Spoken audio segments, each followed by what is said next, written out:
அந்த கட்சி ஏதாவது ஒன்று பண்ணியிருக்குன்னு சொல்லு. ஒரு கவுன்சிலருக்காவது வந்து கட்சி எம்பளத்தோட நின்றுதுன்னு சொல்லு. ஏன் நீ 25 வருஷமா மக்கள் பிரச்சனையில ஏன் தலையில்ல? நான் ஒரே ஒரு கேட்குறேன்.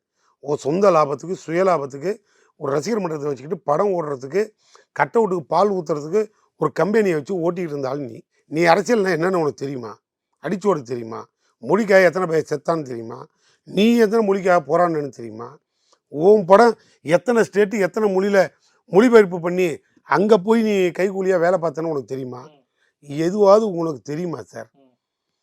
ஒன்றுமே தெரியாத விஜய்க்கு எங்கள்கிட்ட வந்து உட்கார்ந்துக்கிட்டு பயமானா எங்களுக்கு பயம் இல்லை. இல்ல ஒண்ணுமே தெரியாத ஒரு ஆளுக்கு தான் நீங்க வந்து இவ்வளவு ரியாக்ட் பண்றீங்களா? பனையூரில் பதுங்கி கிடக்கிற அந்த ஆளுக்கு தான் பயம். எங்களுக்கு பயம் இல்லை.